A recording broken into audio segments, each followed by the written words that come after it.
welcome back to the Trinity channel. It is our blessing and privilege to have you here with us for this 2-week Apologetics Marathon, the first Apologetics Marathon of 2016. Today is day 4 of week number 1, and we've already had a number of shows that have taken place already this week. If you go to the Trinity channel's YouTube channel, you'll see a number of shows that have been uploaded, about an hour and a half long each. And this show that we're about to do was not part of the original schedule. This show that we're doing now has been inputted last minute to inform the world about what is happening in other places. Now, if you live in the area that we're going to be talking about, you can probably agree and you see for yourself what is happening. But for everyone who is living in the Middle East, the United States, Canada, etc., you are about to be in for a treat. Not as far as the content of the information, but the information itself. We have an amazing show that was put together at the last minute, and the title of this show is the Islamization of the United Kingdom. And we are extremely blessed to have our guest on the show today. And if you have not heard of him before, if you've not seen him online, this is going to be an eye-opening experience for you. We have Tommy Robinson on the show. But the title of the show again is the Islamization of the United Kingdom. Islamization, or the process of a society shift towards Islam, such as found in Sudan, Pakistan, Iran, Malaysia, Algeria, Saudi Arabia, etc. There are many countries under Sharia, but they aren't they're at different levels. Basically, some countries are full Sharia, some are a little bit less Sharia, but Sharia nonetheless. So the Islamization is just any country where it is more of maybe a Christian society, quote unquote, or a secular society. And as that moves towards Islamization, that is what we were talking about on this show, and for the United Kingdom in particular. So our guest is Tommy Robinson. He is the founder and ex-leader of the English Defense League, which also known as the EDL, which was formed in 2009. Since leaving the EDL, he has become an avid speaker on the problems in the Western world with the rise of extremism, Islam, ISIS, hate speakers, and Sharia. And I'm going to be holding up his book a number of times throughout this show. And these hard copies of it are actually, let me pull it up here so you can see. The hard copy is actually a little bit harder to get. You have to go onto his website, which I'm going to give you as well, tommyrobinson.co.uk. This is a hard copy version. It's going to be over 300 pages of Tommy's story, and this is going to be a great taste of what is in this book and what he discusses on the show today. If you go to Amazon or any other place online, you should be able to find the Kindle version for just $9.99. But we want to encourage you to pick up Tommy's book. And again, this is going to be an hour and a half show with Tommy talking about what he has seen in the United Kingdom. We're going to have a few different segments of this show. The first segment, we're going to talk about what Tommy has seen, because he grew up in the United Kingdom. He's going to explain what he's seen from when he was a young boy up till now. Just general information. If you go off the beaten path, or if you go to the UK for vacation, if you go to tourist areas, you may not see what Tommy's going to be talking about. So Tommy's going to give us a ton of information talking about this topic. The second segment of the show, we're going to have a friend on who has lived under Sharia and knows a lot about Sharia, which is Islamic law. And then the third segment of the show, we're going to have Tommy give more details about his personal story of what has happened to him personally as he became the founder and leader of the EDL. And he's going to have some jaw-dropping information to give you. But Tommy, with that introduction, it is our privilege and our blessing, and a blessing to the world, to have you on the show here with us. It's a pleasure. It's a pleasure to come on. Thank you. Thank you so much. So Tommy, this is basically a show pretty much created for you and around you. So this is your opportunity to tell the world about the UK, what we're going to, again, be doing here in the first segment. So why don't we go back in history to when you were younger and give our audience a chronological a timeline of what you have seen, experienced, heard, etc., back then up until now? Okay, so I was born in 1982. When I was born in my hometown of Luton, Luton is 30 miles north of London. When I was born, there was one mosque. Now, today, there's over 30 mosques. So we've seen the growth of Islam. In my hometown, white English people are a minority, and we have 30% of the town is Muslim. Along with that, and the growth of that, I've seen the decay and the decay and the Islamization of the town. With Luton, which is my hometown, was the launch pad for the 7/7 bombings. The fertiliser bomb plot, they were from Luton. The Stockholm bomber, if you remember the Stockholm suicide bomber, he was radicalised in Luton. We've had multiple, time after time, Abu Hamza, Omar Bakri, all these people, their organisation, which was called Al Mujahideen, their head office was in my hometown. They were recruiting and radicalising when none of us knew what Islam was. So we were behind the game. Now, I watched, and as I was growing up as a young boy, I don't know if many people watching this, if you've heard of the grooming process in the UK. They call it grooming, but it's rape jihad. It's rape jihad where young English girls are targeted and large groups of Muslim men. To many people, this may sound unbelievable, but if you start reading into it, many large groups of Muslim men were passing these girls around and taking them as sexual slaves from the age of 10, 11, 12 years old. They were used as sexual slaves and kept. And this was done with knowledge of the Islamic leaders, the political leaders, and the police leaders. There was a conspiracy of silence between all of these groups to facilitate and allow this to happen due to the fear of those people stopping it, the fear of being called racist. That's how powerful political correctness has become. The fear of being called racist, and also the fear of the reaction from the Muslim community, because everyone's constantly worried of what followers of the religion of peace are going to do. Now, this grooming, my cousin was raped by a large gang of Muslim men when I was aged probably 12 years old, and so was she. And I can remember hearing the family stories, and I can remember hearing the family would go to the police, and back then the police would do nothing. They were not prosecuting these men for raping young English girls. So obviously a lot of the things that have happened to me in my upbringing shaped my belief. They're experiences that have made me the person I am. I had a friend who again was my age, and his father was driving to get a takeaway with him, and he had a bit of a road incident with some young Muslim men. Those young Muslim men rang for friends. Anyone can Google this online. The lad's name who was murdered was named Mark Sharp. They beat him in front of his son. They beat him and they beat him and they beat him with sticks, with bats, with poles. And finally they snapped a knife off in his head. There was an explosion of violence in our town, orchestrated by members of the Muslim community targeting the non-Muslims. And this went on for years. And the final straw for me, I've watched it all change. The schools that I went to, the school I went to, you had the Muslim playground and you had the non-Muslim playground. The divide and the segregation, and bearing in mind the town I'm from is one of the most multicultural and diverse towns in Europe. Yeah? Now, every other culture, the makeup and the groups of my friends are St. Lucian, they're Jamaican, they're Bulgarian, they're Italian. My mother's Irish. Yeah? All of us are sons of immigrants. We've all adapted, assimilated and integrated into British culture and the way of life. All of my friends have. So there's no divide. There's no racial divide. There's a religious divide in the town. There's only ever been a religious divide. And that's not a divide that we've orchestrated or we've wanted. It's a divide that's been put upon us by the Muslim community, who have completely failed to integrate or assimilate in any way. Okay. Now, yeah.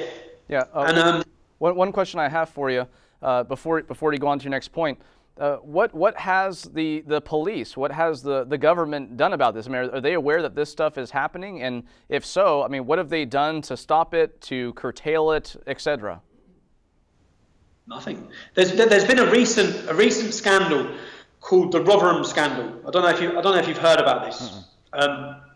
in one town in the UK called Rotherham, there was an investigation done, and they found out that 1,400 young English girls had been passed around, raped continuously for 30 years. For the last 30 years, this has been going on. Now, what they found out was that the police were fully aware of it. In fact, if I tell you a couple of stories from this government investigation found that in one of the instances, these Muslim men who are aged 30 years old and 40 years old, they had a 12 and 13-year-old girl in a house that they were all raping.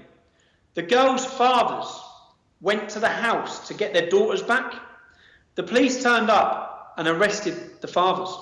Now, these things, I know, and I'll tell you another story. The police turned up, there was a derelict house where 5 Muslim men had an 11-year-old English girl, and they were raping her in this house. The police turned up. The police arrested the girl for being drunk and disorderly. Now, your people really need to look into this, because it will sound so far-fetched, it won't sound real. These horror stories, I was talking about 7 years ago, 10 years ago, and people didn't believe us. People called us bigots. People called us extremists for talking about them. 2 years ago, we had the Rotherham expose, which hit this whole country. It was front page of all the national newspapers, where it basically come out and it admitted all of this is going on. Muslim men, this street-level grooming gangs where the Muslim men would be picking up the schoolgirls and doing this. 90% of the convictions are Muslim men, out of a population in the UK of 4%. 90%. That is such an overrepresentation.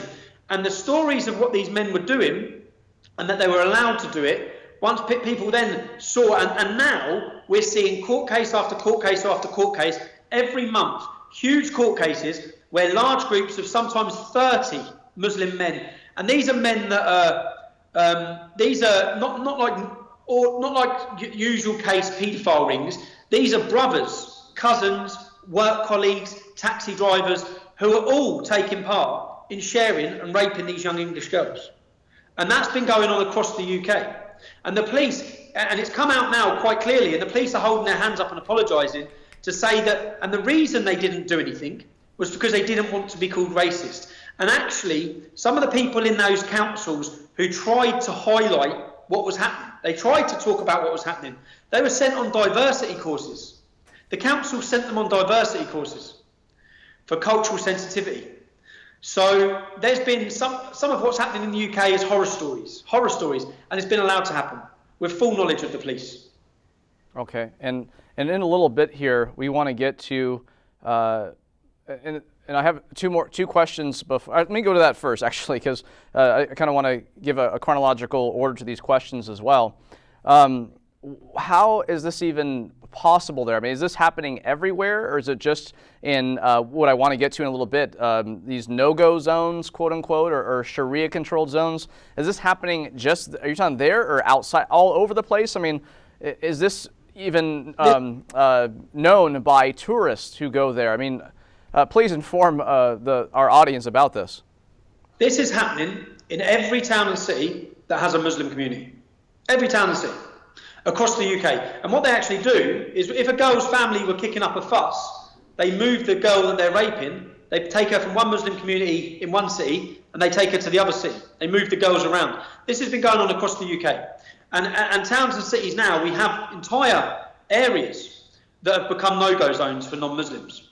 Some of these areas in my hometown, it's called Bury Park. It's a no-go zone where you don't see English people. English people don't go. If they go, they're accosted. Our women are accosted. Our women are insulted. Our women are attacked, harassed.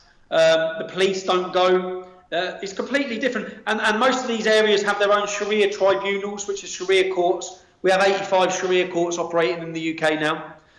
We've seen a complete growth of a parallel legal system, cultural system, a nation being built within a nation. That's what we're witnessing. And the England and the UK that you think you know, that you imagine of what it was like, that's changed and that's going. And that's where we're at now.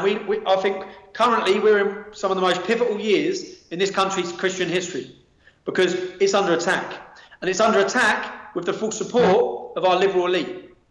Our liberal and apologist elite are facilitating it We have huge influence of Saudi money in the UK, Saudi and Qatari money, Islamic blood money I'd call it, but we have huge influence from owning football stadiums to owning shopping centres to owning parts of our stock market to owning major banks to owning the major supermarkets to owning every single port in the UK is owned by Saudi Islamic money. So we have huge problems, and we're in a very bad situation here. It definitely sounds like it. So I think this is overwhelming, probably for a lot of people. To, like you said, it sounds far-fetched, but we have the evidence here.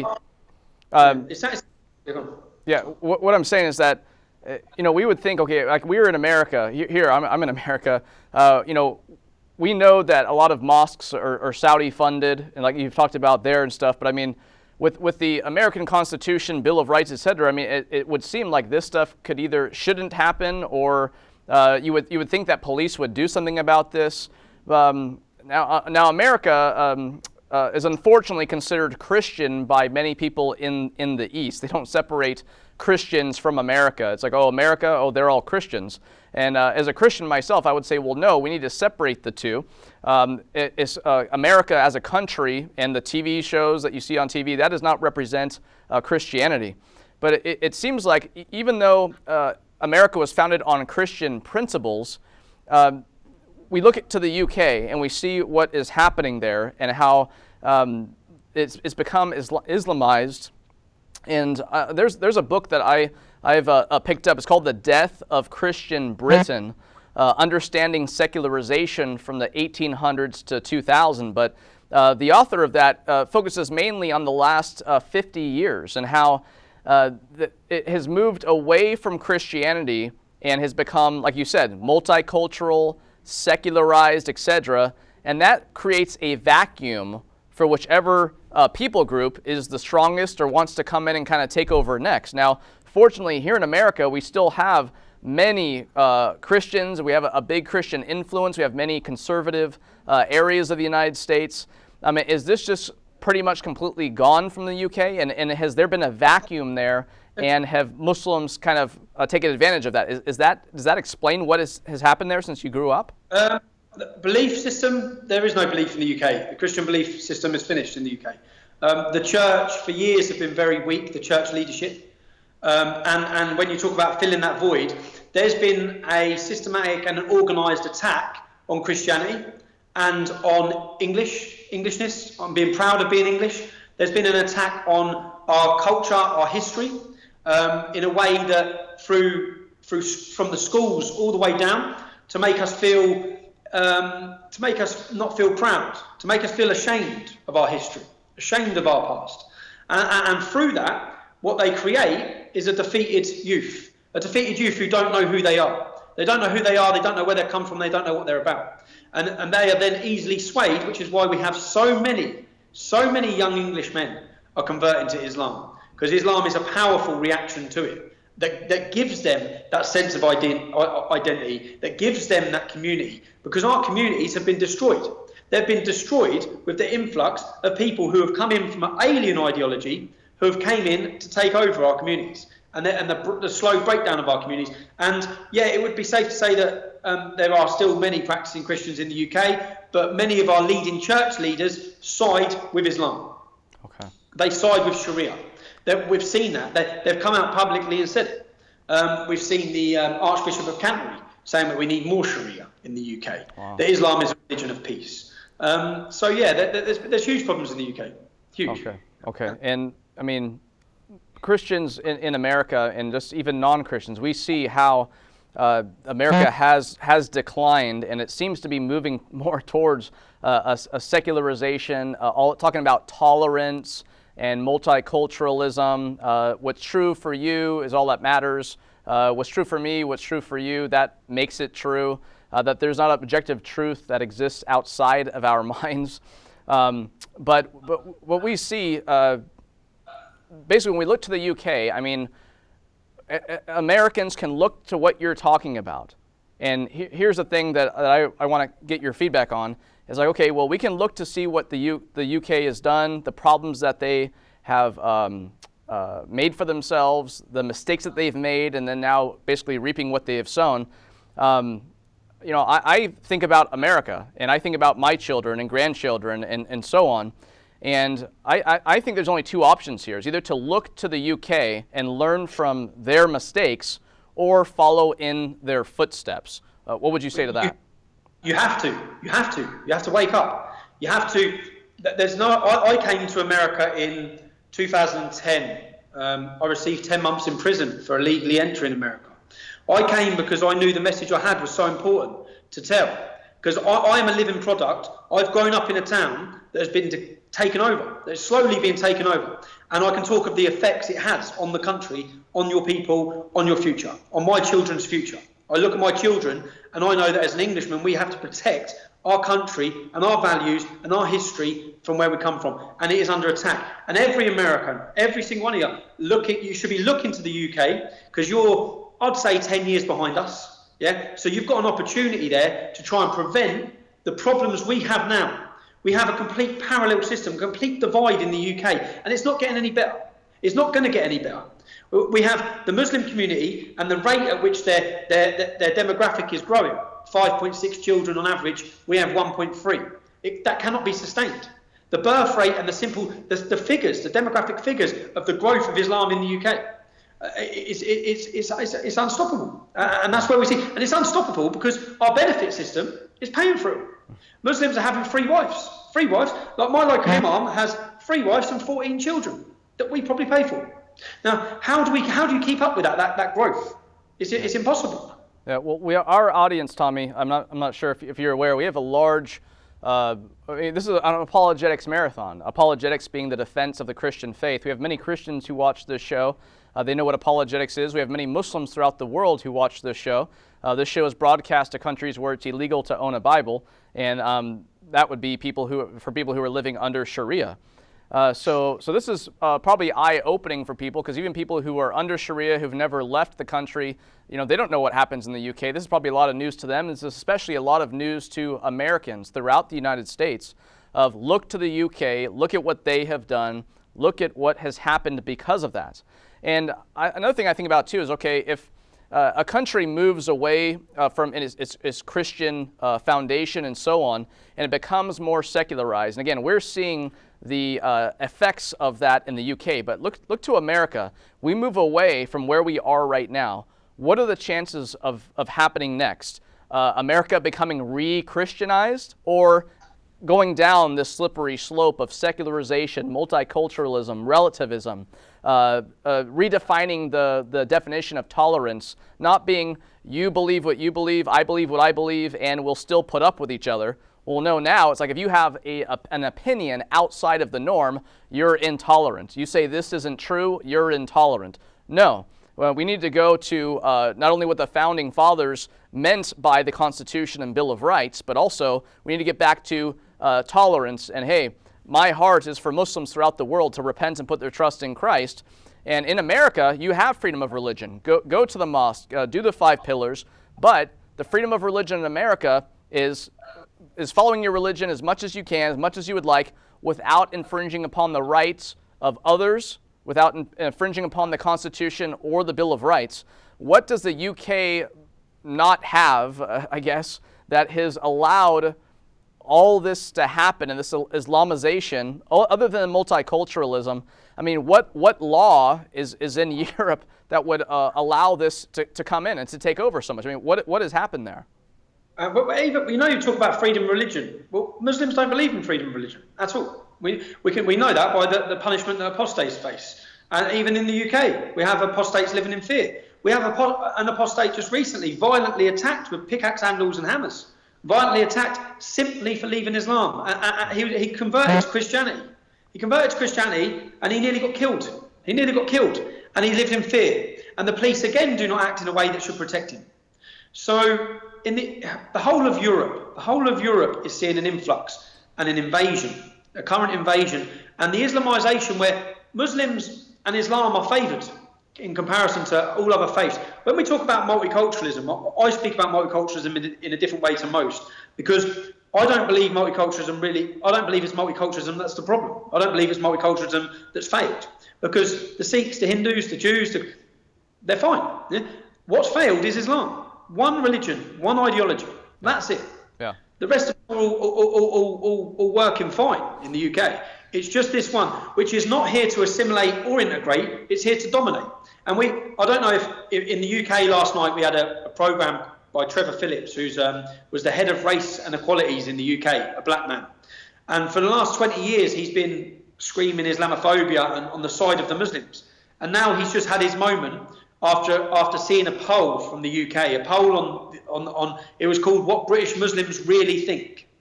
And what it found was that 2/3 of British Muslims, which is 2 million Muslims in the UK, would not report on a fellow Muslim terrorist. They would not report. We found that 20%, 700,000 Muslims in the UK, believe that violence to enforce against free speech, anyone criticising Muhammad, that violence is justified. Violence is justified. We found that 4%, which is 100,000 Muslims in the UK, are supportive of suicide bombings. Now, these are the exact same reasons that Donald Trump would have given for wanting to stop Muslim immigration. This poll that went out in the UK yesterday, I know people on the street who live in these towns and cities, we know what Muslims think. We know how they act. We know the hostility we've faced all of our life just for being non-Muslim. But to many of our liberal elite, these figures and these statistics have shocked them. And that's why it's been all over our news all week about what British Muslims really think. And the alarmist idea that all of a sudden the country are waking up and realising, or the political elite are waking up and realising, that this isn't going to work. Okay. It's not going to work. What do we do about it? We have millions and millions of Muslims here who are not going to integrate or assimilate. They don't want to adapt to the British way of life. They want us to adapt to the Islamic way of life. Okay. And something, Tommy, I'm sure you are aware of this, but some of our audience may not be. Islam is completely different than any other man-made religion in the world, because Islam is a religio-political system. That means it's a religion and a political ideology combined. When we look to what we now know as Sharia, Islamic law, that is derived from the Quran and the Sunnah, the example of Muhammad. So we take basically the Quran, we take the Hadith, you take those together, that is how Sharia is derived. There's 4 major schools of Islamic jurisprudence: the Hanbali school, Hanafi school, Maliki school, Shafi'i school. Again, different countries are under different amounts of Sharia. But, you know, here in America, we look to the UK, we see what's happening there, and there are many Christians around the United States who say, hey, I have a Muslim neighbor, coworker, a friend, etc., and they don't act this way. They don't talk this way. They are peaceful and so on. And those are the Muslims who I love, the moderate, nominal Muslims. And our heart is for them to repent and put their trust in Jesus Christ. And of course, for Muslims throughout the world. But what you're describing, this isn't exactly what ISIS is doing or what Muhammad was doing, but it does seem closer to that than many Muslims here in the United States who we could fall under this, again, a nominal, liberal, cultural maybe Muslim who... non-devout Muslim. Excuse me? Non-devout Muslim. Non-devout, non-fundamentalist. I would, from what you're saying, I mean, this sounds like fundamentalist or political Islamists, I mean, making that way. I have 2 questions I want to ask of you to answer, and then we want to get into these no-go zones, Sharia-controlled zones, that we have some pictures to show our audience. But before we get to the more into the Sharia and the Sharia-controlled zones, 2 questions. The first question is going to kind of be recommendations from you for the world, where you are and where we are. But the first question is, what is your recommendation for the rest of Europe? I mean, is there any part of Europe that is not like this right now? No. Every country in Europe, which is, and some countries worse than others. Some countries, for example, if you look at France, the Muslim population of France is approximately 7%. In prison, 70%, 70%. Okay. In Belgium, 60% of the prisons are Muslim. Wow. What we've seen, which we see continuously across Europe, is riots, riots by members of the Muslim community, attacks, the rape epidemic, the figures of rape against our women is when you actually look into it, when you divulge into it. If you look at Sweden, the city of Malmo now has the highest rate per capita in the world. Malmo in Europe. Wow. Malmo in Europe. So these figures, and when you look across Europe at what's happening, there is a lot we can do, but we're doing nothing. Yeah. For example, in the UK and across Europe, we've seen schools that have been taken over. We've seen, I think 60% of ISIS supporters in Germany are ex-university students. We've seen Jihadi John was an ex-Westminster University student. Many of the people who have gone to fight for ISIS have been university graduates. That's because for years we've allowed Hizb ut-Tahrir, who are a caliphate extremist organisation, are operating in the majority of UK universities under Islamic societies. So this is all orchestrated and organised. The prison system in the UK, I've spent time in the prison system. We'll talk about that later. Yeah. But our prison system, some of them are like ISIS training camps. That every single institution in the UK has been infiltrated and affected by the spread of Islamist ideology. Every single institution. And nothing, due to the colour of it being a religion, due to political correctness and due to fear, because fear is paralysing, and our leaders, from top to bottom, are scared and intimidated by the influence Islam has. So because of that, we've allowed all of this to happen. We should be stopping all Saudi money coming into this country. The spread of any Wahhabi, Salafist, Deobandi, all the extremist and fundamentalist sects of Islam, the madrasas, which are popping up left, right and centre, which we've seen, again, your viewers will not know of this, but we've had schools in the UK where we've seen undercover footage where they were teaching the children in the Muslim assemblies, teaching the children not to walk on the same side of the road as the British man. British white women are prostitutes and slags. This is being taught to school children. Okay. We had on this documentary last night, a 9-year-old Muslim pupil said to his school teacher, "Why have you not covered your hair? Slags don't cover their hair." This is what's being bred into young children. And that's why, to stop it, we have to tackle the teachings of it, which is being propagated and spread by Saudi Arabia in madrasas across the UK. We have over 100,000 young Muslim children right now in madrasas in the UK being indoctrinated in a book of hate. Okay. That is going to cause us huge problems. Okay. We are going to have to take a break here in just a few minutes. This show could go on for 3 or 4 hours, Tommy, just all the information that you have. I do appreciate you using the term Salafism, because here in America, we're hearing the term Wahhabism a little bit more in the news. But as I said in a show earlier today, when we say Wahhabism or, ISIS, they're just Wahhabis, Muhammad ibn Abdul Wahhab wasn't even born until the 1700s. So how are you going to blame every jihadist, militant, extremist act from the time of Muhammad up to the 1600s on a man who wasn't even born to the 1700s? So I appreciate using the term Salafist or Salafis, because Salafism is the idea, is not based on a particular individual other than Muhammad himself, because a Salafi view, Salafis can live today, Salafis could have lived in the 1100s. The Salafism is the view that Muhammad and the first 3 generations of Muslims were the ideal Muslim. So every Wahhabist is a Salafist, but not every Salafist is a Wahhabist, if that makes sense.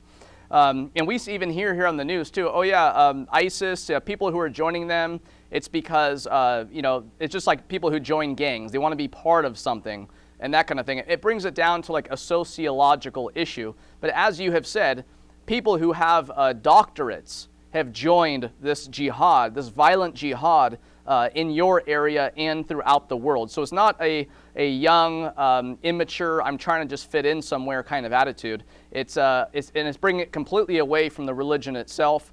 We would encourage our audience to not just ask your Muslim neighbor, friend, etc., what Islam teaches. Look to the primary sources. Look to the Quran. Look to the Hadith, the things that Muhammad said, did, and approved of. Look to the Sirah literature, the Sirat Rasulullah by Ibn Ishaq, the earliest biography of Muhammad. Look to Al-Waqidi's biography. Look to primary sources. If you need those, I'm on Facebook, Tommy's on Facebook. We can give you primary sources to look at. Now, Tommy, in just a few minutes, we need to take a break, and we want to bring on our other guest, with you, and we can get into the Sharia-controlled zones in the second segment. We'll go ahead and do that. But the last question I have before the commercial break is, what recommendations do you have for the USA, for the United States of America, to not end up where you are right now, surrounded by what you're surrounded by? Stop Islam. That's it. Stop the spread.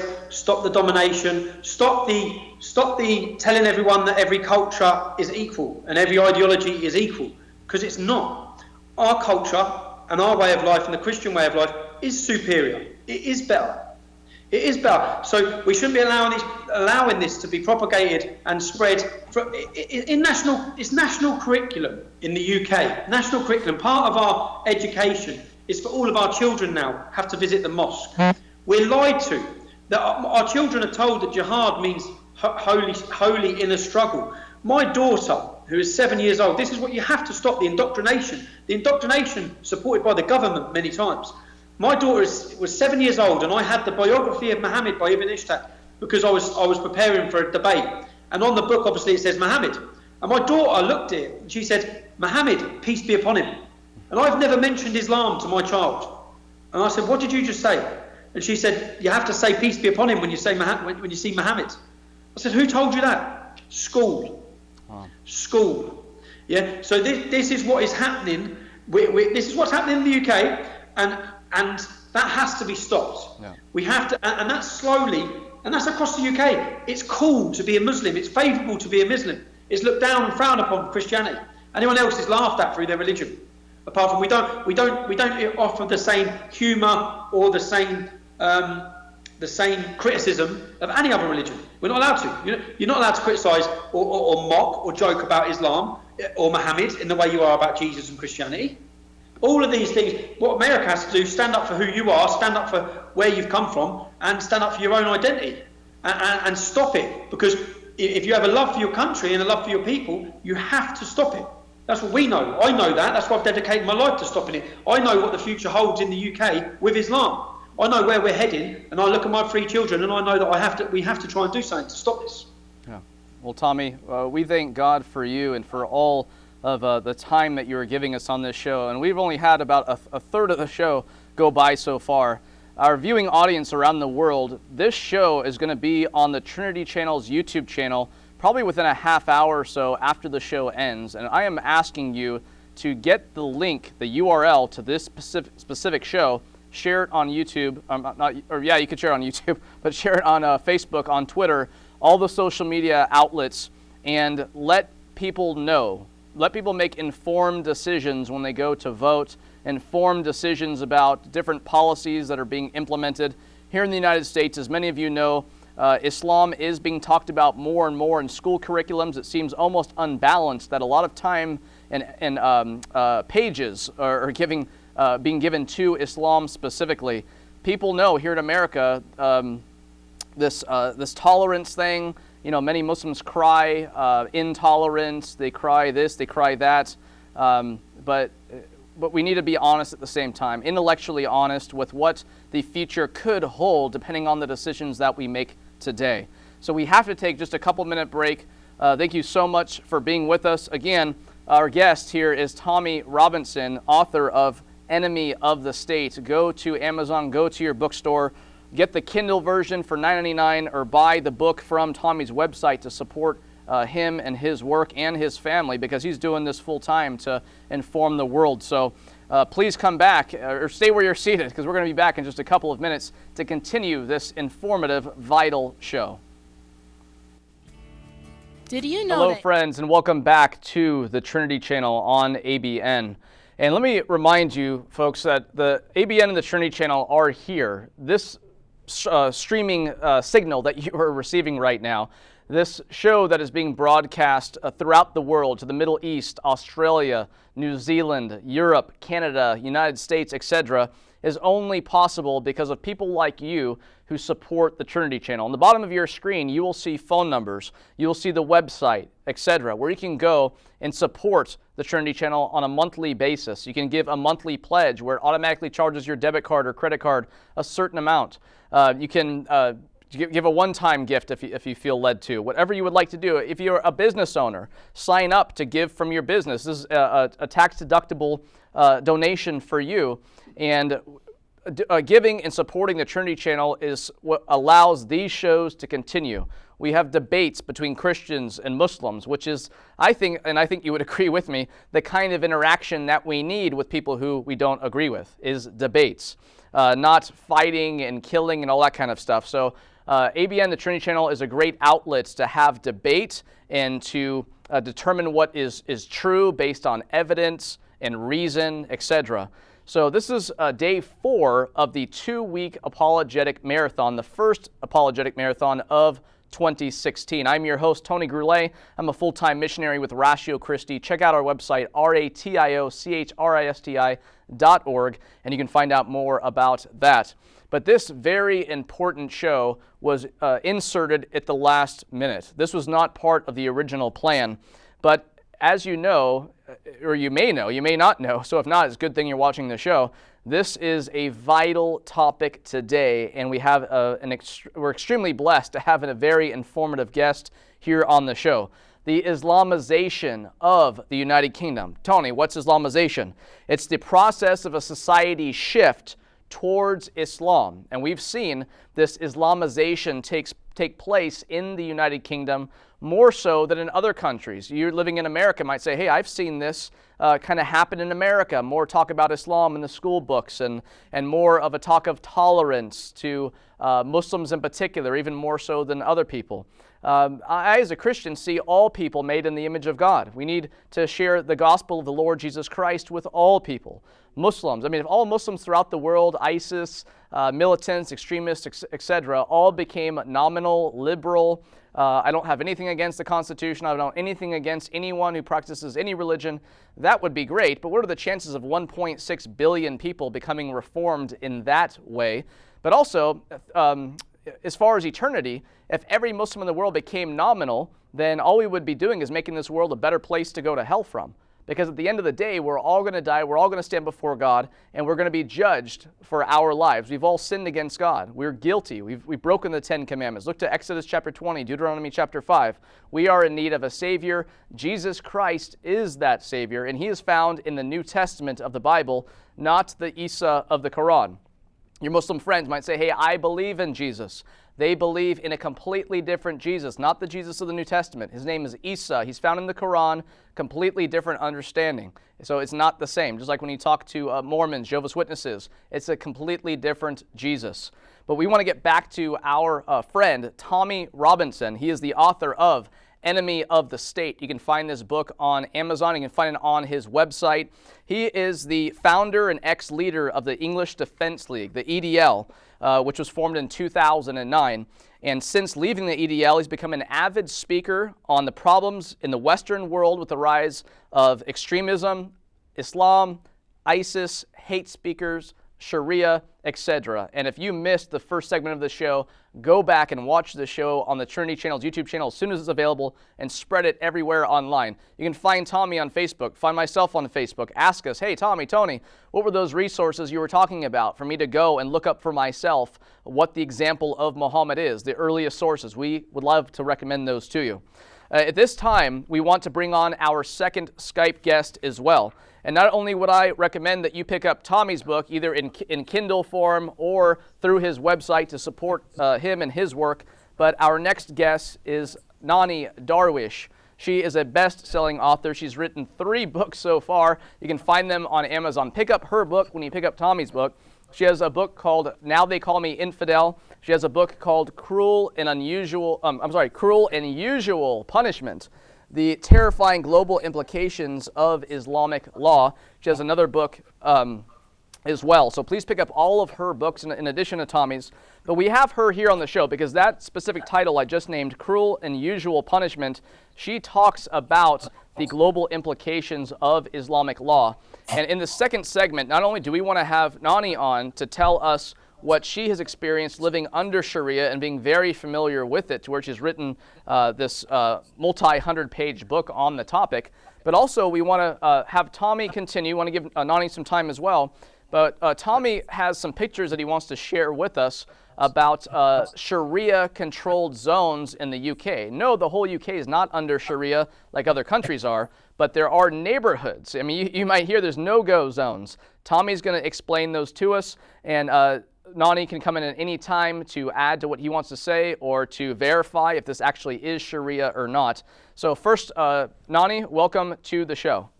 My pleasure, Tony. And hello, Tommy. Nice to see you finally. It's great to have you both on the show together. So, Nani, if you would like to just take a couple minutes and just share with our audience a little bit maybe about yourself, about the research that you've done, either that being life experience or whatever else, to write this book that we encourage our listeners to pick up. And then we'll give it back to Tommy. You guys go back and forth as Tommy talks about the Sharia control zones and all that. But I want to give you a couple minutes, Nani. Most Muslims, like myself, when I was a Muslim, I never knew what Sharia is. We were never educated in it. Education about Islam was limited to the sheikhs, and the sheikhs acted like gods, and we were just obedient servants, and that's how Islam wants Muslims to be. They don't want them to be knowledgeable, but they act like they are these big thinkers about Sharia, when Sharia really is no big deal. I mean, anybody can open a book and read that it's an obligation to lie. It's slander is allowed. Exaggeration and slander are allowed. Killing of apostates is allowed not just by the government, but any Muslim who kills an apostate will not be prosecuted. There are laws that tell Muslims if you kill another Muslim, you will be killed. But if you kill a non-Muslim, you will not get the death penalty. So there are clear laws that are totally against human rights, totally against freedoms. And Winston Churchill has warned us about Islam many years ago. God bless him. He never, if he had known that Europe was going to surrender to Islam, I doubt if he was going to even fight Hitler, because Europe finally surrendered to Hitler through Islam. So Sharia is the most cruel and enslaving law ever created on earth. And this is what the West is tired of being free. That's how I look at it. I don't find the Western democracy proud anymore in itself. The West is not eager to preserve its freedoms, and that's why Islam is powerful. Islam is not powerful because Islam has an intrinsic power in it. Islam really is not that much of a weak, a strong religion, because it relies on fear and killing and the threat of execution to keep people inside Islam. I was born and raised a Muslim in Cairo, Egypt, and the only reason many Muslims are inside Islam is because of the death penalty for apostasy. And so this is a weak religion because it doesn't rely on the religion itself to attract people. It relies on fear. And Europe bought the fear. The problem is the West bought the fear. And then we have created a whole new generation in Western Europe and America of young people who are really they have no religion. They have been crushed by the secular movement. They have been crushed by the feminist movement. And suddenly they can only feel they are men under Islam. So they're converting. Why? Because we abandoned our Bible. So we're no longer proud of the Bible. And because of that, I can only blame the bad situation that made the West so unproud of itself. And we have to go back to our Bible to get back the strength and revive our Western culture Otherwise, Islam will win again. Yeah. Like it keeps winning, not by its own power. It keeps winning because of the weakness of humanity. Okay. Nani, that's very. Thank you for that information, and I would re-recommend your book to our audience, "Cruel and Usual Punishment: The Global Implications of Islamic Law." And you wrote in this book, and it's actually not even in the main part of the book itself, but in the intro, you wrote, "Islam has annihilated every culture it has invaded or immigrated into." So, Tommy, going to you, and seeing this immigration into the UK and this Islamization of the UK, please continue on with what you have seen there. When you walk down the streets, when you think, okay, well, this neighborhood I shouldn't go down. Why? Can you start getting into that, please? Yeah, and you're very right. In what we've bred now is a generation of cowards. That's what we've created, a generation of cowards. We've created them in the UK and in Europe. That's what we now see, a generation of cowards who are afraid. What people have to understand, what I realise is we have an estate in Luton called Farley Hill. Farley Hill was a predominantly white working class estate. Now, it goes like that. Yeah, that's how quickly it can come. And I remember I'd be on that estate and look around and think, Jesus, what's happened here? The spread is overnight. It's just all of a sudden, bam, burqas everywhere, Salafists everywhere, illegal mosques being practiced, and straight away the natural aggression and hostility. There's something very different, which I always understood growing up, because I've got every culture and every religion, every different faith, but there was always something different that I put down to Pakistanis, because it was all Pakistanis. I thought they've got a real problem. But it's only when I grew up and understood more about Islam that it was a hostility towards non-Muslims and an aggression that when I was young, and this is the same for most young white English kids in my town, I was told by my parents, don't have eye contact with the Muslims. Don't look at the Muslims. So what you have is people walking around with their head down. Now, I can't walk down with my head down. I would never would be brought to that place. But many English kids now, they're walking around defeated with their heads down. And the slow, when you talk about Sharia zones, the pictures that you had would show, basically we had this big uproar in the UK where this group, there's a ginger Muslim convert, this group went around their Islamic community and they posted these pictures everywhere that said Sharia zone. Yeah. And Tommy, just to stop you for 1 second, I want to let our studio know, whenever we can, let's show those pictures that Tommy has for us. And Tommy, go ahead and keep talking and explaining those. So these pictures were put up, and they're basically Muslims declaring their Sharia zone, no alcohol, no short skirts, no holding, basically all the laws of Sharia in this zone. Now, everyone was, well, not everyone, but the liberal elite in the UK was shocked by these posters that were put up in the Muslim community. Now, I wasn't shocked, because in Luton, we know full well, for years, every month you'll read a story in the newspaper where a non-Muslim has been savagely beaten. They haven't been robbed or mugged, they've just been beaten walking home. Now that's because they're walking home intoxicated with alcohol in a Muslim area, and that's not allowed. So we've seen the slow, and in fact, if your viewers go on and put in Sharia gangs London, you'll see gangs of these young Muslim men who would come out at night. They'd stop non-Muslim women. They'll tell them they're not allowed to dress like this in the Sharia zone. They'd chase homosexuals violently. They'd violently attack people to enforce Sharia in these Sharia zones. Now, what these leaflets did was they allowed everyone, they put it on the map for everybody. But anyone who's been living near these areas, we fully understand them anyway. We fully understand the beatings, we understand what it's about. It's the slow enforcement of Sharia. We've also seen advertisement boards and placards in my town. So every time there's a billboard, like an advertisement board, every time there's an advertisement board that shows a woman's skin, we have the Sharia police that would come out. And these can be, one of them, coincidentally, was right next to our police station. And it was probably 15 foot, 20 foot high in the air. They still came down.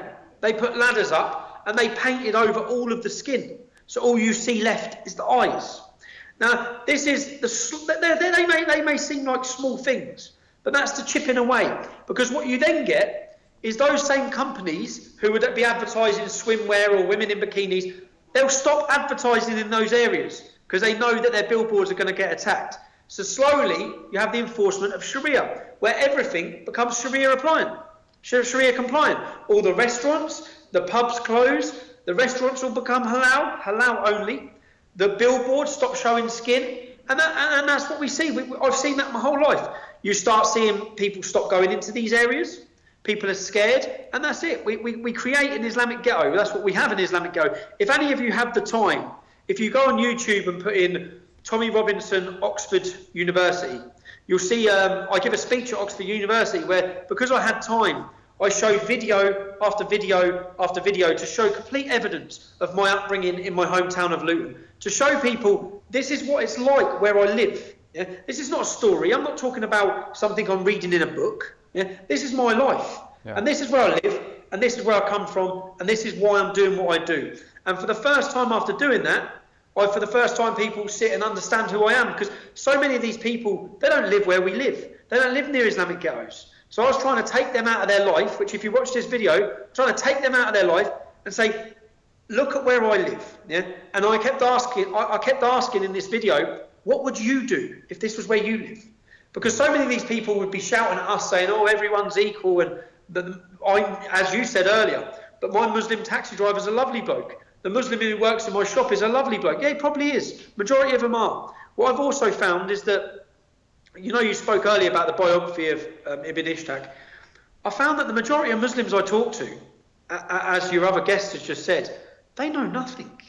They know very little of Islam. When I talk to Muslims, every Muslim I've debated or talked to them, and I talk about things that Muhammad did, whether it be torturing Kanana for his gold or slaughtering a Jewish tribe after they surrendered, all these different things, they're shocked. They have no knowledge of it. No knowledge at all. And many of them I speak to may be sitting there fully in their hijab, a lady, she doesn't know anything that's in the Quran. Anything. But they still argue blindly, Islam is peace. I said, you don't know that because you haven't even picked up the Quran. You're just born into something, and again, your other guest has gone down to the reasons why. Due to the apostasy rules and the fact that there'll be, as I'm sure your guest has experienced, the fact that they'll be ostracized from their entire community. The mere fact of even questioning Islam, it's not allowed. Okay, and let me go to you, Nani. Based on everything that Tommy had just said, and for our audience, please inform them. Does Islam mean peace? If not, then what does it mean? But also, what Tommy is experiencing in the UK, all that he is describing and what's happening there, is this just a bunch of radical, quote-unquote, Muslims who have hijacked a peaceful religion, or is it something else? No, actually, the Arab Spring is spreading to Europe now.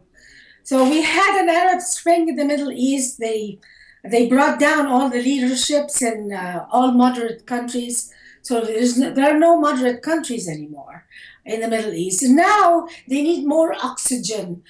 By oxygen, I mean they need more outlets to go and spread Islam, because Islam is like a fire in a room. If you don't have oxygen in it, Islam dies. It's a very weak religion. And in fact, it can only survive by moving to new lands and subjugating new people. So I see that the United Kingdom now is the new ground that's giving oxygen to the fire of Islam. And the Arab Spring is starting there. How does the Arab Spring work? The Arab Spring works by Islamists looking at the government as their only source to enforce Islam. Because Sharia seeks to dominate the government. See, Islam is not a religion that is based on just preaching to the hearts and souls of people. That is not the purpose of Islam. Islam must control government in order for it to actually control people. So, unlike Christianity, Islam preaches by force over people through government. And that's why the ultimate goal of Islam is to bring down every government in order for it to control the people. So they have their eyes now on the British government. What do? They're still a minority, really, in England. So what do? They start pushing the envelope, getting offended, threatening people, threatening to ruin people, maybe their reputation. God knows what they're holding on the British government. Threats of assassinations. And after a country, after they go larger numbers of Muslims, the country really weakens, and suddenly, like Egypt, which, Mubarak was brought down, the Muslim Brotherhood took over, they have to do a counter-revolution to bring back military dictatorship, which is the only thing that can survive, theocracy. Okay. Is a military dictatorship. So perhaps in England, they're going to have a military dictatorship to prevent Sharia from going to the government. Wow. Like Egypt. Okay. Yeah. Thank you, Nani, so much for being on this show. Folks, please look to the last show that was already posted to the Trinity Channel's YouTube channel to watch the show that Nani was on just about an hour and a half ago, called Does Islam Need a Reformation and Can There Be One? We were blessed to have her on as our guest on that show as well. Thank you, Nani, for being on this segment. And again, we want to recommend your books, all three of them, but this one in particular, Cruel and Unusual Punishment, The Terrifying Global Implications of Islamic Law. Please go to wherever fine books are sold and pick that up and support Nani and her work. And Nani, thank you so much for being on the show. We do need to take a break right now, so Tommy, we'll be back in just a few minutes with you one more time, sir. And we want to give more information to the world and let them know about what's going on. So please stay right where you're seated and come back in just a few minutes. Welcome back to the Trinity Channel for the first Apologetics Marathon of 2016. I'm your host, Tony Groulet. You can find me on Facebook, as well as our great guest who we are privileged to have with us for this amazing show that, again, was put in place at the very last moment. This was not part of the original plan, but this is such a vital topic that we have our friend Tommy Robinson here on the show. You can find him on Facebook. You can find his book on Amazon, Enemy of the State. And you can find this in Kindle version. You can find the paperback like I have here. I'm really glad I have a paperback because I don't really like ebooks too much. But go to Tommy's website, which is tommyrobinson.co.uk, and you can pick up his book if you want to get the paperback version. But you can find, again, the Kindle online. But Tommy's the founder and ex-leader of the English Defense League, which was formed in 2009. Since leaving the EDL, he's become an avid speaker on the problems in the Western world with the rise of extremism, Islam, ISIS, hate speakers, and Sharia. And it is a blessing to have him here on the show titled The Islamization of the United Kingdom. What is Islamization? It is the process of a society shift towards Islam. And Islam, as we said earlier, is not just a religion, it's a political ideology, a religio-political system. Yes, it is a religion, but it's a political ideology combined. And that is why Sharia is in place. There are countries under Sharia, which is Islamic law. They follow Islamic law, which is derived from the Quran and the Sunnah, the example of Muhammad, which you find in the Hadith.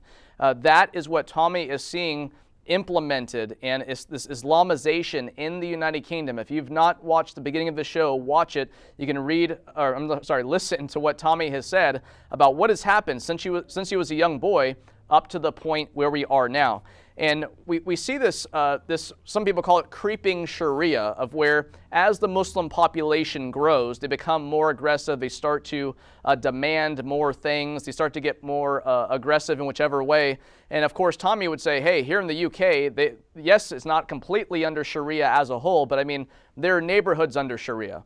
There are places where Tommy would not want to go because even the police are, it's kind of like a East LA, East Los Angeles kind of neighborhood where, hey, we either ask permission or we go in large groups because it is almost like a different country. When you walk into a Sharia-controlled zone, it's like as if you were living in the Middle East under Sharia in whichever country that would happen to be. But Tommy, there's another book that I have that I don't have with me right now, but it's written by Sam Solomon, and it's called Modern Day Trojan Horse, Al-Hijra, the Islamic Doctrine of Immigration, Accepting Freedom or Imposing Islam. So you have talked about how in Sharia, how there's a spreading of the Islamization and how more and more people are becoming radicalized, quote unquote, which radical it has a negative connotation attached to it. Radical just means going back to the root. So a radical Christian follows the New Testament. They do what Jesus said to do. A radical Muslim follows Muhammad. They look to the Quran. They look to the Hadith. They do what Muhammad said to do. Now, Tommy, one of the quotes in this book here, he's talking about the implementation of Sharia family law in the United Kingdom. And he says, are these communities wanting to join the free societies, or are they extending the abode of Islam as per the doctrine of immigration, which was modeled by Muhammad and the initial hijrah? The initial hijrah is when Muhammad fled from Mecca to Medina. That's why every date in Islamic sources after that is AH, not AD, Anno Domini, in the year of our Lord. But we see this abode of Islam. And Tommy, you and I both have talked about Wahhabism, but even more so than that, Salafism. Not looking to Muhammad ibn Abdul Wahhab in the 1700s, but looking to just Muhammad himself, the first 3 generations. That's where every Salafi looks to. So you can have a Salafi living today in the UK. You can have a Salafis living in the 1100s, 1400s, etc. Because it's not Muhammad ibn Abdul Wahhab. They're looking to just Muhammad himself. And it seems like throughout history, as maybe Islam has strayed from what Muhammad did, there were reformations. Ibn Taymiyyah, back in the 1300 times, he said, no, get away from this, go back to the Prophet. Muhammad ibn Abdul Wahhab, no, let's get back to the Prophet. So every time there's been a reformation, it's been a backward, a regressive reformation to the time of Muhammad. What did he do? And we see ISIS, basically Salafists. They are going back to the time of Muhammad. What would he do? There's scholars today saying if Muhammad was alive today, he wouldn't just join ISIS, he would lead ISIS. Tommy, what do you have to say to that claim, as well as the Sharia family law that has been implemented in the UK? The problem we have, you see, Salafists, it's the fastest growing sect of Islam in Europe. Salafists, such as in my hometown, which is the home mosque called the Luton Islamic Centre, that's the Salafist mosque. It's the only English-speaking mosque as well. So it's where all the converts automatically go, because it's the English-speaking mosque. It's where all the prison converts also go. It's where the Stockholm bomber went. It's where recently the school, the madrasa, because of this big uproar in the recent years, the school was raided in the Salafist mosque, and they found school books in the school children's library telling them how to cut off hands and feet as punishments. This same mosque was given £140,000 of taxpayers' money. So we're funding this in the UK. Why are we funding it? Your other guest just spoke about the Islamization, what they would do to take over. What they've actually done in the UK and what they're doing is they've just infiltrated major parties. We had, in London, we had a mayor in London of an area called Tower Hamlets, which was a caliphate, really, within an Islamic community within London. Now, this mayor was an Islamic radical who was kicked out of the Labour Party in the UK for his extremist ties. What they then did is they then collected signatures from the Muslim community to enforce him as the mayor. He then became the mayor. He became in charge of £1 billion budget. £1 billion budget. The first thing he put in plans for were £1 million sculptures at either end when you went to the Muslim community. Huge sculptures of Islamic headscarves. No joke. When you went to the Islamic community. He siphoned off all funding to self-fund the Islamic radical groups. So we're funding it and paying for it ourselves. What's happened in the UK is that they've infiltrated major political parties such as the Labour Party. The Labour Party now in the UK, when they have meetings in Islamic community areas, they segregate men and women. In the meetings, this is a political party, the second biggest political party in our country. They segregate the meetings. They enforce Sharia for the meetings. There's also huge Jewish hatred now within that party, which is becoming apparent in that party. So I always thought the Islamic community would start their own Islamic democracy, Islamic political party in order to use our democracy to end our democracy. But instead, they've just infiltrated the major parties. There's a famous speech by Khalid Malik, who's the first Muslim minister for Labour. It's probably in 2008 or 2009. And he says in 2006 we had one Muslim MP, inshallah. In 2007 we had 3 Muslim MPs. In 2008 we had 8 Muslim MPs. And he goes on, and in between each thing he says, inshallah, inshallah, God willing. Yeah. And then he says that within 10 years in this country, the majority of MPs will be Muslim. Within 30 years in this country, the Prime Minister of this country will share our faith.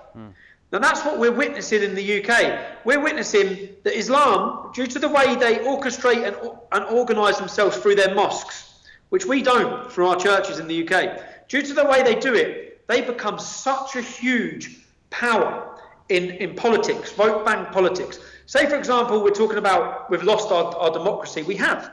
In the UK, only 30% of people vote. 30%. Well, in Luton, like my hometown, approximately 50,000 people vote out of the 200,000 people. Now, we have 50,000 Muslims. Yeah? They all vote. They organise themselves through the leader of the Council of Mosques, and they do deals with the local political party for who to vote for and how to get in. So they become a huge power. Even though they're only 4% of the country, they can decide many elections from the Muslim vote. So then we see them getting what they want through our own political system. So again, using our democracy to end our democracy. Okay. And Tommy, we have a caller who we want to go to in just a minute or so. After that caller, Tommy, I'm sure he probably might have a question for you. So let's answer that, and then we want to go on and start talking about your personal story and what you have gone through personally to let our audience know. But what we were talking about earlier is Tommy talks about the Islamization of the UK and more Muslims coming in, Islam growing not only because of immigration, but because of conversion, or technically more reversion if you look to the actual Islamic theology, but also birth rate. If Muslims are having on average 8 children per family and everybody else is having 1 or 2, well, just birth rate alone is going to cause Islam to spread, quote unquote. But when we talked about Ibn Taymiyyah and how he said he was a reformer, quote unquote, getting back to Muhammad, Muhammad was born in 570, died in 632. We have the spreading of Islam under Abu Bakr, Umar, Uthman. We have the early jurists who came up in codified Islamic law, Sharia. And they are the ones who came up with these 2 terms, the Dar al-Harb and the Dar al-Islam. The Dar al-Harb being the abode of war, and the Dar al-Islam being the abode of peace. Countries under Sharia, or areas controlled by Muslims, were the abode of peace, the Dar al-Islam, but the Dar al-Harb was all other parts of the world. And we see Islam moving into non-Islamic areas. And Ibn Taymiyyah didn't come up with that Dar al-Harb. He was just following the early jurists. But he said any act of war against Dar al-Harb is morally justified, legal, and exempt from any ethical judgment.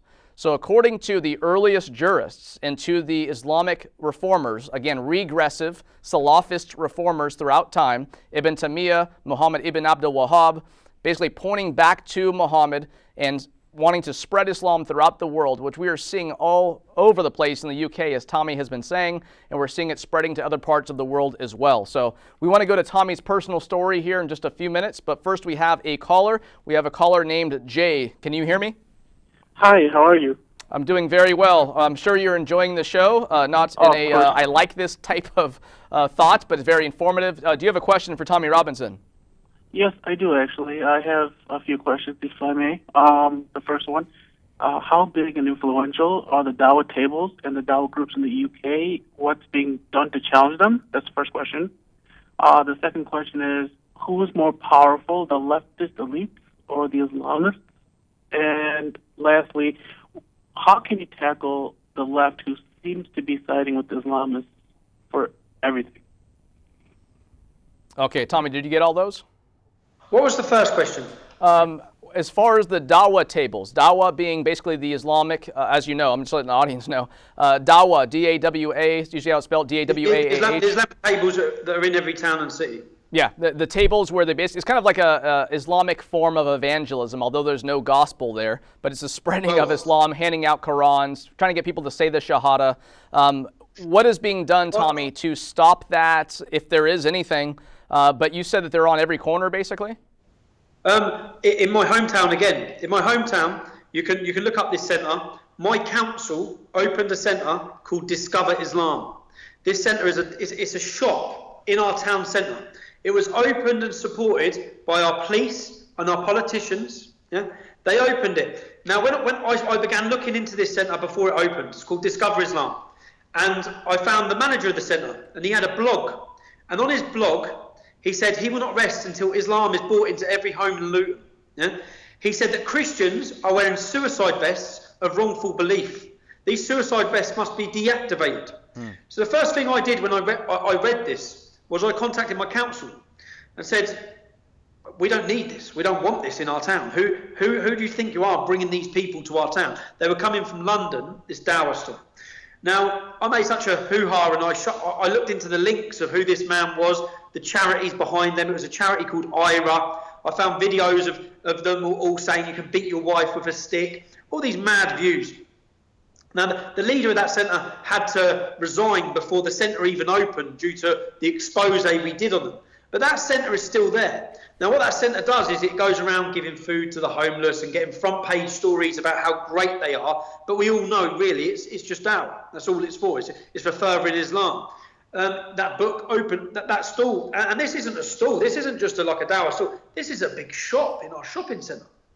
And it's been supported and opened by an alliance, as you've just asked a question about. An alliance by the far left who hate Christianity, the far left who hate our country, many of them who hate democracy and hate law due to their communist or Marxist views. There's an alliance between them and Islam to destroy and disrupt our country. And it's a very strong alliance. It should be a weak alliance because really they hate religion anyway. They hate Islam just like they hate Christianity. But they're both using and playing off each other to further their own agendas and goals. But we all know that if Islam was to conquer, then the left would be the first to be on the forefront or on the back foot of expulsion. But yeah, nothing's being done to counter the Dawah stalls. We was planning years ago to what's needed is in every town and city where there's a Dawah stall, there needs to be another stall. Now, I know yourself would say it would be furthering Christianity or talking about Christianity. I think we need a stall which would educate on Muhammad. So just as they have, because they have about 10 different leaflets, there should be a leaflet telling you everything that Muhammad did. There should be a leaflet countering or educating on all the things. But there's nothing. Every single area in the UK, we have Dawah stalls. Okay. And they're converting across the UK. Okay. And Tommy, like I want to tell our audience again, Tommy and I want to give you links to these primary sources where you can buy them, along with Tommy's book, which I've told you about a number of times. But buy these primary sources. Look to the Quran, look to the Hadith, look to the Sirah literature, the oldest biography of Muhammad, the Sirat Rasulullah by Ibn Ishaq, which is just actually a rendition from Ibn Hisham. But this was the earliest biography, about 150 years away from Muhammad's life, which technically is historically a little bit of a problem. But nevertheless, it is the earliest biography on Muhammad. Find Tommy, type in his name on Facebook, type in my name, Tony Gurley, Gurule. Add us as a friend, ask us, hey, what primary sources do you have? Tommy would be more than happy to give you links to his website, to things that he's written, videos that he's done, primary sources, and I would myself. So let's just take about a minute to answer the other two questions, and then I want to give you, Tommy, about 15, maybe 20 minutes to just tell the world your story and what you have faced, what you have gone through personally, etc. But the second question was the leftist elite or the Islamists, which group kind of has a bigger influence, which I think you've kind of answered in this show. But if you need to explain any more, please do so for about a minute. And I want to do the third question. And then we want to give the rest of the show to you to share your story. So who has more influence, I guess? Leftist elite or Islamists? The leftist elite are the ones paving the way for the Islamists. Most of the things that for the spread of Islam wouldn't be possible without the leftist elite facilitating it and supporting it. And not just supporting it, but also shutting down and slandering and destroying anyone who tries to criticise it. Okay. So, yeah, the alliance is very strong between the two. They both work hand in hand in the UK. Okay.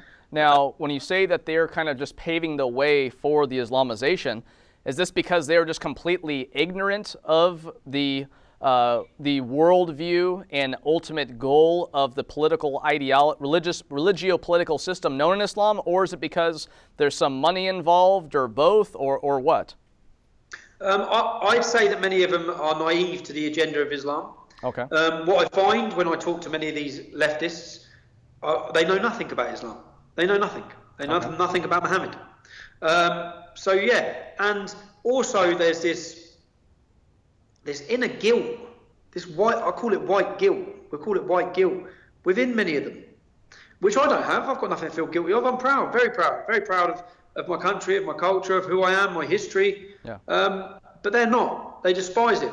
And then there's also a fact that many of these who are they may not be huge in number, but they're very active and very well funded. If you look at an organisation like Hope Not Hate are an organisation that have harassed me my whole life.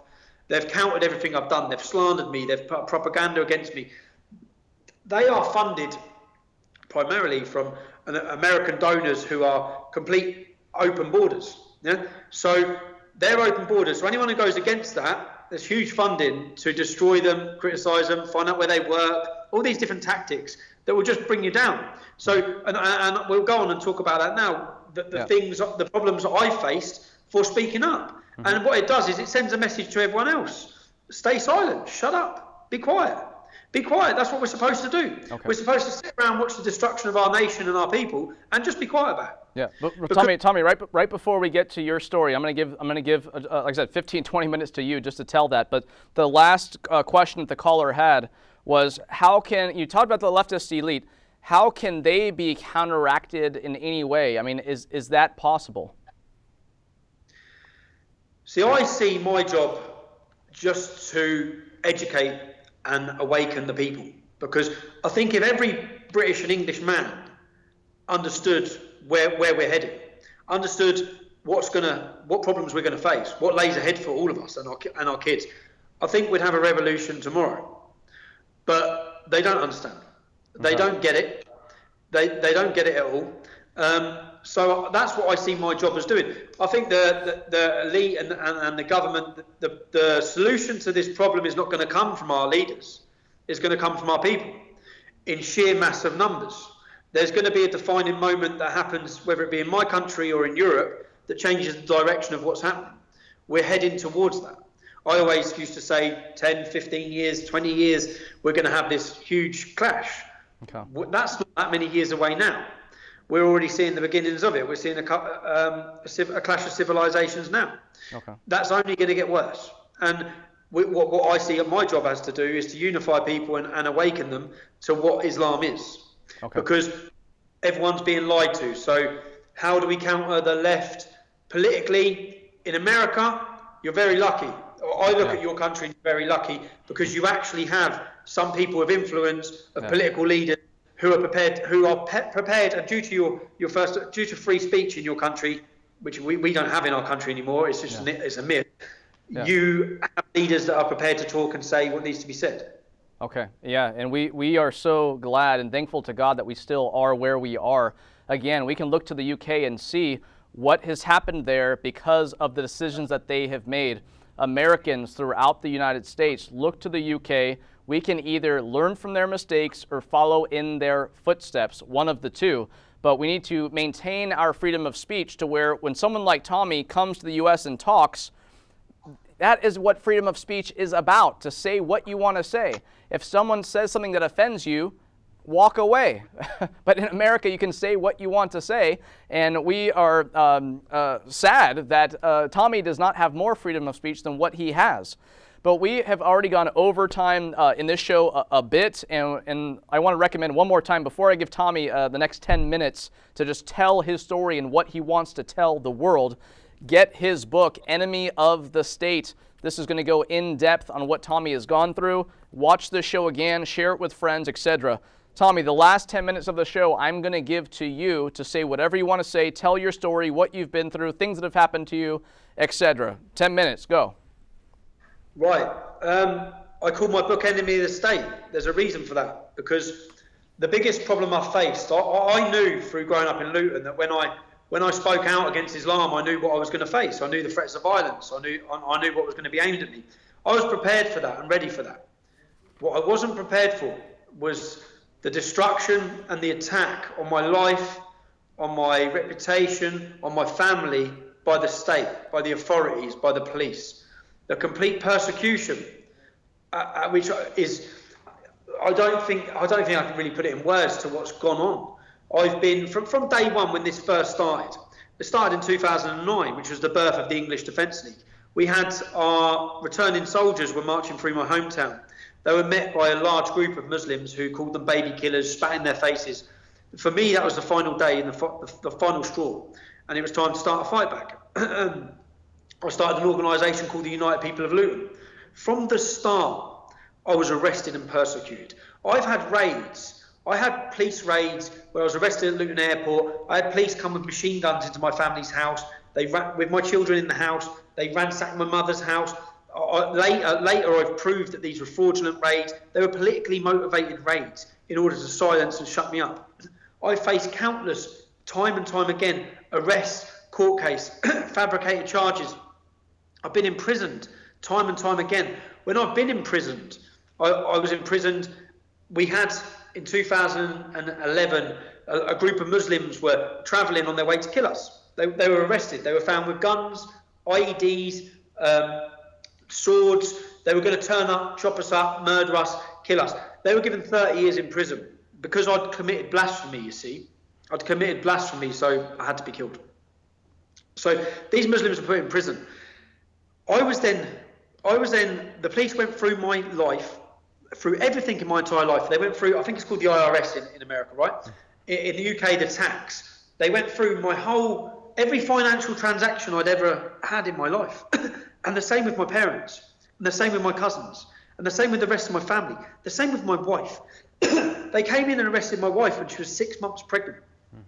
And they dissected our whole entire life. And they found anything and everything to do with not paying tax. Going back 6 years for not paying tax on things that were sold on eBay was one of my family members' charges. With myself, they put me on a tax investigation, a tax trial for 4 years. They closed my businesses. They froze my assets. They put me on a control order that were brought in for terrorists that I wasn't allowed a bank account. I wasn't allowed a bank account for 4 years. At the end of the 4 years, they managed to hold family members on different charges. They had no charges on me. And then I was offered a deal where if I plead guilty to a charge, they will let my family members go. Now, I had to face, because of my beliefs, you just have to go on YouTube. You'll find incident after incident of me being violently beaten. With terrorists, I think Al-Shabaab named me to be killed at all costs. There's plenty of videos of me having my face smashed in, my face rearranged by Muslim radicals. That's the life I lead, yeah? I have to lead that life to do what I do. Now, the one bit of security and stability I have is that no one knows what my wife looks like. No one knows who my wife is, yeah? I have 3 beautiful young children, so I have to protect them at all costs. What the police did is they held my wife on a charge. And they knew that the press and the media and all the left-wing groups will be at the court case. So they were putting her on a charge. She didn't have to attend court, but they gave a court date. I'm then offered a deal where if I want my wife's freedom, if I don't want her to go to court, then she would never have got convicted. But if I don't want that, then I have to plead guilty. I have to plead guilty to the fact that my brother-in-law lied on a self-certification mortgage form. This is how deep they went. So when he got a mortgage, instead of earning £12,000 a year, he said he earned £20,000 a year. Everyone did it in the UK. It was a self-cert mortgage. He got a mortgage. This is 7 or 8 years ago. He got a mortgage. He sold the house 6 months later, and no one lost no money. Now, for that charge, if I wanted my wife and my other family members to be freed from court, I had to plead guilty. So I did what I had to do as a man and as a father and to protect my family. I pleaded guilty to a charge that I had no financial gain for. I pleaded guilty, and they got what they wanted. They got me in prison. They then took me to a prison, the same, for that little lie on a form, the same maximum security prison that houses all Muslim terrorists. They put me in with the 6 people who wished to kill me, who were in jail for 30 years for trying to kill me. Now this goes against every law book, every rule book, right? This is, I have no doubt about it whatsoever, this is a direct attempt by the state to put me in a position where I will be murdered by Muslims because it makes their job of Islamifying our great nation very easy, because I have become the most vocal and most public opposition to Islam in the UK. I then find myself, I'm locked in a room. I'm locked in a room in the prison. I lose my teeth. I have my head glued. I'm lucky to come out of there. And this is just one experience. It's what my book talks about, and it's why the theme enemy of the state has come in, because the biggest problem I faced is the state, is the secret organisations, the destruction, the attacks, the links with the media to defame me as a racist or a bigot. There's nothing racist about me. The majority of my friends are actually non-white. I actually despise racism. I'm hated just as much by the Nazis as I am by the Islamists and the left, because I hate Nazis, because I think Nazism is as backward as Islamism. So the biggest warning is that there is obviously an orchestrated plan to Islamify my country, Europe. You have to wake up. America, you're behind us. And if I had any message now, it would be, say, learn from our mistakes, learn from my country's mistakes. You don't want a divided country. If you've got children like I've got children, you want to hand them down. My job and our duty in the UK is to hand down a safe and prosperous Britain to our children. There is not one Englishman that can currently say the direction our country is going in is in the right direction. So if we're all agreed on that, what are we doing about it? What are we doing about it? We're all scared of being called racist. We're all scared. And when we talk about, you talk about your founding fathers, when I talk about our forefathers, when they were 14 years old, they were pretending they were 16-year-olds so they can go and fight the Nazis, so they go and defend their country, so that they can protect their country. And right now we've bred a complete generation of weak, cowardice people. Cowardice people, do not let that happen to your country. You're lucky. I look to your country and I envy your country. I envy the pride and the patriotism you have in your flag, in your nation. We don't have that anymore. That's been taken from us. I look at the oldest generation and I see what they had, and then I look at my generation and I think of the next generation down. They are breeding it out of us so that there won't even be a fight back to what is happening. So that's it. I'll stop going on now because I could rant on forever about these issues because I feel so passionately about them. But if I had one message to America, one message to the Middle East, the Europe you think you know, what your fathers and your parents would have told you about freedom and democracy in this beautiful Europe that defended the world, this small country, Britain, that ruled the world, it's being taken over by a 7th century cult. That's what's happening.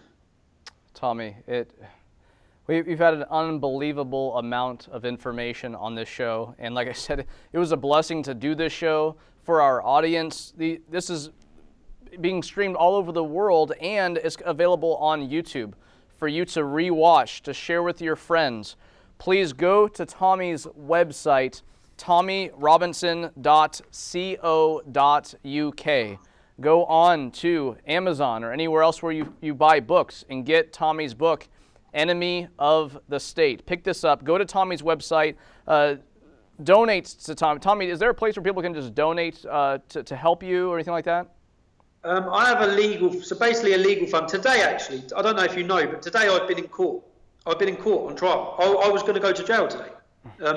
So when I was put in prison on one of these incidents, I was put in prison for 8 days. Yeah. So when I got to the prison, I told them, I said, I'm going to get killed in here. I don't know if anyone understands the full problems we face in the UK prisons.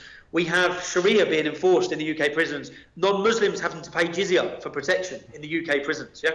So I've been put in there. Everyone knows what's going to happen. I'm in there for 8 days. They put me in again with Muslim murderers who are serving 25, 30 years. I tell the prison authorities, I'm going to be killed here. Yeah? my cell door's open. I tell the guard again, I'm going to get seriously hurt here. I'm warning you of what's going to happen here. Yeah? Nothing, no protection. They wouldn't separate me or segregate me. So then I get told of a plan by a Somalian to throw boiling water with sugar, which they call it napalm, because it will take my face off. Yeah, I get told of this plan. So I react. So I have seconds to react to this from a Muslim with a cup of boiling water, and I strike him before he has the opportunity to do it. Yeah? And I'm then arrested when I get out of prison. So the prison dismissed the case. I'm then arrested weeks later as part of an ongoing persecution. I'm arrested for this case. I went on trial today. That's why I'm wearing a suit. I went on trial today for defending myself in this case, and today I was acquitted. It was dismissed and kicked out of court. But this only happened because for the first time, I've been stitched up left, right and centre for 6 years, because to have good representation in the United Kingdom, you need money. Money is something I don't have, and we don't have. Yeah? But for the first time, friends in Canada set up the West in Danger website. They set up a campaign to get me the best legal representation, and I had a £12,000 it cost for 1 day for great representation. And for the first time, he went in today and he tore it to pieces. He showed everything they were doing that was illegal in order to they were trying to get me back in prison for defending myself, for preventing an attack that I had no other option but to do. Yeah. So all of this is going on, but there was a thing set up which isn't for my personal money. It's a legal fund that's been set up because the state are not going to stop. I know I'm going to face more charges for whatever they can find to pin on me. So now I feel confident, due to people's support in this case, for the first time in 6 years, I've been able to walk into a fair fight in a court. Amen. Because I've actually had decent representation rather than a state-sponsored solicitor. Yeah. So, yeah, sorry, okay. I went off again, didn't I? Tommy, it has been such a blessing to have you here with us. I've had coffee here. I mean, you and I both could go on for hours and hours and hours. I wish you were here right now just so we could have dinner tonight and talk more. But we do have to go because we do have other shows in our Apologetics Marathon. It has been such a blessing to have you here. Again, friends, go to Tommy Robinson, TommyRobinson.co.uk. To check out Tommy's website, to follow him on Twitter, friend him on Facebook, etc. Friend me and ask Tommy and myself for primary sources to look to the oldest sources for Islam and see if that lines up with what is happening today. Again, get Tommy's book, Enemy of the State, wherever fine books are sold. Nani Darwish was on our show earlier. Pick up Cruel and Usual Punishment, The Global Implications of Islamic Law. A couple other books to pick up. Tommy talked about the apostasy law, Freedom to Believe, Challenging Islam's Apostasy Law by Patrick Sukdeo. And this is actually available online as well on Amazon. And if you want a shorter read on just what more about Sharia that you can learn, Sharia Law for Non-Muslims, this is from the Center for the Study of Political Islam. Islam is a religio-political system, a religion and political ideology combined. Friends, support Tommy, buy his book, not only the Kindle, but keep buying the paperback, and let's keep it constantly sold out and making them have to publish more just to get Tommy's story to the world.